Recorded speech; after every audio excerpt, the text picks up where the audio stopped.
देखिए, मैंने अनाउंसमेंट से पहले ही इसको प्रिडिक्ट कर दिया था। मेरा ट्वीट देखिए, ये 12 बजे से पहले ही आ गया था।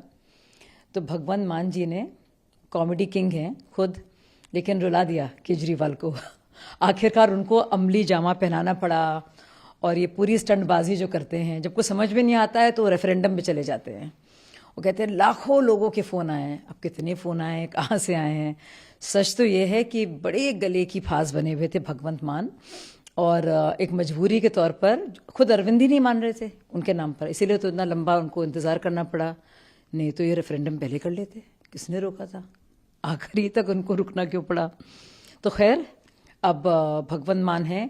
मुझे लगता है इसका असर पड़ेगा ना सिर्फ पंजाब में बल्कि सारे स्टेट्स में, कि अरविंद केजरीवाल की क्या चॉइस है और मजबूरी में उनको क्या कुछ करना पड़ता है। कितने समझौते कर लेते हैं वो आखिरी में, चलते कैसे हैं और शुरुआत कैसे करते हैं और मंजिल तक पहुंचने पर क्या कुछ हो जाता है। तो जो ओपिनियन पोल्स जो भी कह रहे थे आपके बारे में, आप देखेंगे उसका असर कि क्या होगा। और मेरे ख्याल से भगवंत मान का नाम आना बतौर सीएम, जो कि हमें पता ही था, क्योंकि भगवंत मान ने बाकायदा मतलब गिरेबान पकड़ कर कहा था कि वो किसी तरह से भी सीएम के बगैर कोई और पोजीशन एक्सेप्ट नहीं करेंगे, स्वीकार नहीं था उनको। और अगर वो छोड़ देते तो आप जानते हैं मालवा इलाके में और जगह में क्या होता आपका।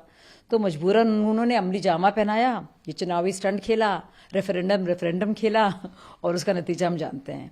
इसीलिए शायद मैंने पहले ही ट्वीट कर लिया था, सब जानते हैं कि क्या होना था वहाँ पे। एक बड़ी इंटरेस्टिंग चीज़ पंजाब में ये हुई है कि जो किसानों का मोर्चा था, संयुक्त मोर्चा, उन्होंने इल्ज़ाम लगाया है आम आदमी पार्टी पर कि वो बाकायदा खरीद फरोख्त कर रहे हैं।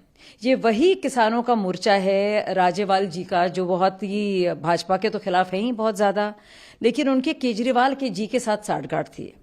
तो मुझे और उन्होंने बाकायदा ना सिर्फ इल्ज़ाम लगाया है बल्कि ये तक कहा है कि उनके पास इसका प्रमाण है कि वो टिकटों की बिक्री कर रहे हैं। तो मुझे लगता है एक के बाद एक काफ़ी परेशानी हो रही है, एक के बाद एक जो है लगातार इस तरह का तजुर्बे हो रहे हैं केजरीवाल जी को। तो बहुत लंबी देर तक इस तरह की जो चुनावी रेवड़ियां बांट रहे थे और लोगों को बहला फुसरा रहे थे, वो एक सिलसिला चलने नहीं वाला है। मुझे लगता है कि नशा मुक्त पंजाब तो आप छोड़िए, उड़ता पंजाब से वो पता नहीं पीता पंजाब बन जाएगा, क्या बन जाएगा हम जानते नहीं। लेकिन आप देखिए शराब की पॉलिसी को लेकर, आप देखिए दिल्ली में क्या हो रहा है, कितने ज्यादा ठेके खुले हैं।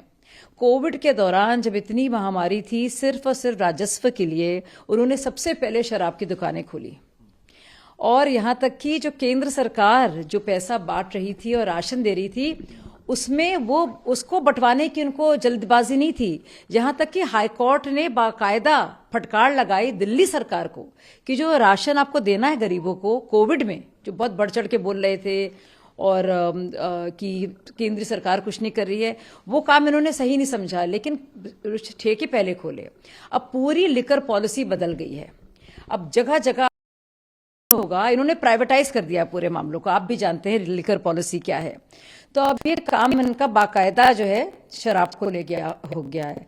तो नशा मुक्ति तो दूर, ये तो, और उड़ता पंजाब से छुटकारा तो दूर, ये तो अब पीता पंजाब है।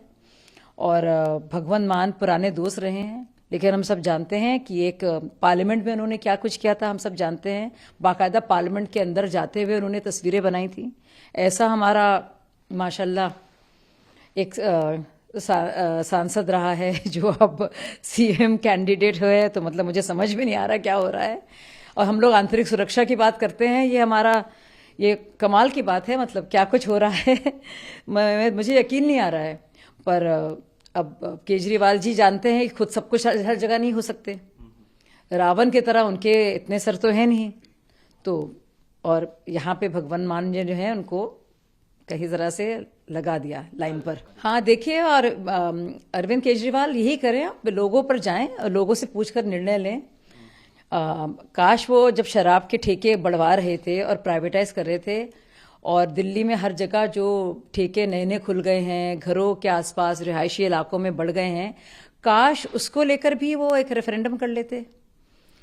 और मुझे लगता है ये जो फैसला उनका है उसका बहुत असर पड़ेगा, ना सिर्फ यूथ पर, कि मतलब कितने वो सीरियस हैं, उनकी संजीदगी जो है पता चल गई अपने इरादों को लेकर।